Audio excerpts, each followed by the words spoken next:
Cara bina website dashboard analisis psikometrik pelajar. Website dashboard ni ada 4 menu. Menu dashboard boleh tahu jumlah murid, kelas, jenis skills yang selesai dan pending.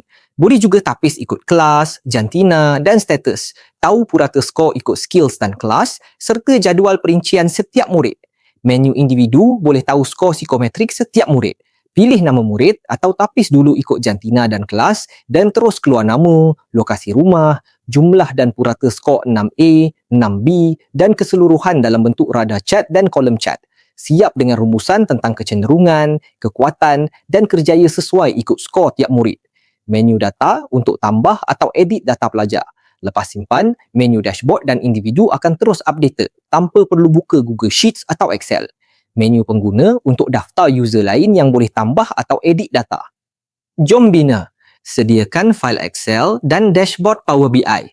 Then, buka Gemini AI, hidupkan Canvas dan upload file Excel bersama screenshot dashboard dan terangkan kedua-duanya. Minta Gemini tulis kod website dashboard. Then, buka Google Sheets, klik Extensions, klik App Script, klik Settings, then salin script ID. Then, buka Cloud Code di VS Code untuk hasilkan file coding dari kod di Gemini. Paste sekali script ID dan bina file app script JSON juga. Then, buka terminal, type clasp login, clasp status dan clasp push.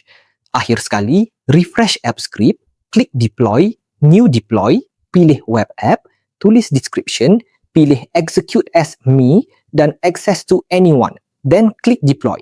Salin dan buka URL diberi. Siap, terus boleh guna website dashboard. Senang kan? Nak belajar dan dapatkan website dashboard ni, klik profile.